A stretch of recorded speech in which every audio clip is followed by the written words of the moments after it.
রানীর কাণ্ড দেখে রেগে গেল দুর্জয়। সম্পূর্ণ জানতে ভিডিওটিতে একটি লাইক করে প্রথম থেকেই দেখতে থাকো। গল্পের শুরুতেই দেখা যায় রানী দুর্জয়ের সাথে কথা বলতে থাকে। এর মধ্যেই অনিশা বলে, রানী তুমি চিন্তা করো না, আমি পিকলুর সমস্ত দায়িত্ব নিচ্ছি। পিকলুকে সুস্থ করার দায়িত্ব, পিকলুর মুখ থেকে কথা বের করার দায়িত্ব আমার। আমি সমস্ত রকমভাবে তোমাকে সাহায্য করব। রানী তখন বলে, অনিশাদি আমি তোমাকে বিশ্বাস করি, ভরসাও করি, তাই তোমার উপর আমার সেই ভরসা আর বিশ্বাসটা আছে। অনিশা তখন বলে, তুমি তাহলে বাড়ি যাও, বাকি দিকটা আমি সামলে নিচ্ছি। এর মধ্যেই দুর্জয় বলে, আজকে আমি তোমাকে বাঁচিয়ে দিয়েছি, মেডিকেল বোর্ডের সাথে কথা বলেছি, না হলে তুমি এখান থেকে বেরিয়ে যেতে। সবে কেরিয়ারটা শুরু করেছো, তার আগেই যদি শেষ হয়ে যায় তাহলে নিশ্চয়ই সেটা ভালো হবে না। আর তোমার জন্যই কিন্তু আমি এই ডিসিশনটা নিয়েছি, তাই যা করবে ভালো করে ভেবেচিন্তে করবে। এটাই ধরে নাও তোমার জীবনের লাস্ট সুযোগ।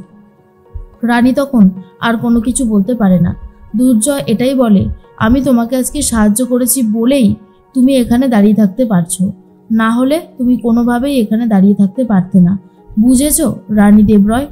এরপরেই রানীকে বলে, আমি গাড়িতে অপেক্ষা করছি, তাড়াতাড়ি চলে এসো। গাড়িতে করে রানী আর দুর্জয় যাচ্ছে। রানী আর দুর্জয় পেছনের সিটে বসেছে। রানীর প্রচণ্ড অসুবিধা হয়, ঘাড়ের ব্যথাটাকে নিয়ে রানী সেভাবে কিছুই করে উঠতে পারে না।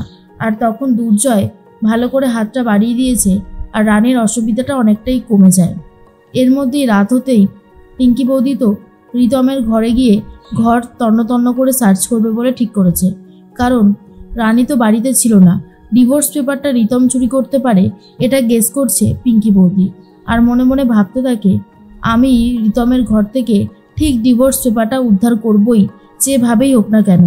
তার মধ্যেই পিঙ্কি বৌদি চলে আসে ঘরে, আর ঠিক সেই মুহূর্তেই রিতম বলে, আমার ঘরে কেউ আসলে কিন্তু আমি তাকে পুলিশে দেব। হ্যাঁ, এত সহজে কিন্তু আমি তাকে ছেড়ে দেব না, অত সহজ না আমার ঘরে আসা। এরপর পিঙ্কি বৌদি ভয় পেয়ে তাড়াহুড়ো করে ঘর থেকে বেরিয়ে যায়।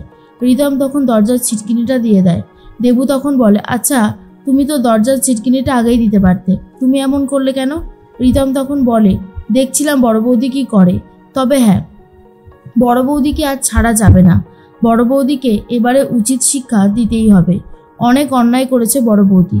রানীর ডোজ তো অনেকদিন পরে না, তাই আরও বেশি করে বার বেড়েছে। রানী যদি একটু ডোজ দিয়ে দিত তাহলেই বড় বৌদি একেবারে শান্ত হয়ে যেত। এর মধ্যেই দুর্জয় আর রানী বাড়িতে চলে এসেছে। দুর্জয় তখন পিঙ্কি বৌদিকে বলে, এ কি বড় বৌদি, তুমি এত রাতে এখানে কি করছো? তখনই পিঙ্কি বৌদি বলে, আর বলো না জয়, তোমার আর রানীর সই করা ডিভোর্স পেপারটা আমার ঘর থেকে চুরি হয়ে গেছে। আমি বুঝতেই পারছি না কে চুরি করলো আর কেনই বা চুরি করলো। তখনই দুর্জয় বলে, সে কি, চুরি হয়ে গেল কি করে? রানী তখন বলে, পিঙ্কি বৌদি, চুরি হয়ে গেছে তো কি হয়েছে, তুমি আরও একটা ফর্মের অর্ডার দাও, আমি সই করে দেব, আমার কোনো অসুবিধা নেই।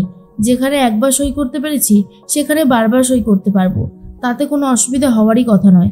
আর দুর্জয় তো আমাকে বলেইছে ও আমার হাত থেকে বাঁচতে চায়, ও যত তাড়াতাড়ি সম্ভব আমাকে ডিভোর্স দিতে চায়। ব্যাস, তাহলে তো হয়েই গেল, আবার নিয়ে এসো, আবার করে দেব। আমার তো এটাই মনে হয় যত তাড়াতাড়ি সম্ভব আমার আর দুর্জয়ের ডিভোর্সটা হওয়াটা দরকার, কারণ না হলে অনিশাদিকে দুর্জয় বিয়ে করতে পারছে না, সেটাই আমার মনে হচ্ছে। আর প্রচণ্ড রেগে যায় দুর্জয়, মনে মনে বলতে থাকে, ভাঙবে তবু মচকাবে না, সারাটাক্ষণ এই সমস্ত কথাই ভেবে চলেছে। রানীর ওপরে যা মাঝে মধ্যে রাগ হয় না, সেটা আর বলবার মতো নয়। এর মধ্যে পিঙ্কি বৌদি বলে, বাহ রানী, তুমি তো সত্যি খুব ভালো মেয়ে। রানী তখন বলে, বড় বৌদি, আমি তো আরও একটা কথা বলেছিলাম যে আমি অনিশা আর দুর্জয়ের বিয়েতে যত রকমভাবে হয় সাহায্য করব, দরকার পড়লে কাজে হেল্পও করে দেব, তাতে আমার কোনো আপত্তি নেই। এরপর এইসব শুনে পড়ে দুর্জয় বলে, বড্ড বেশি জেদ তোমার, তাই না?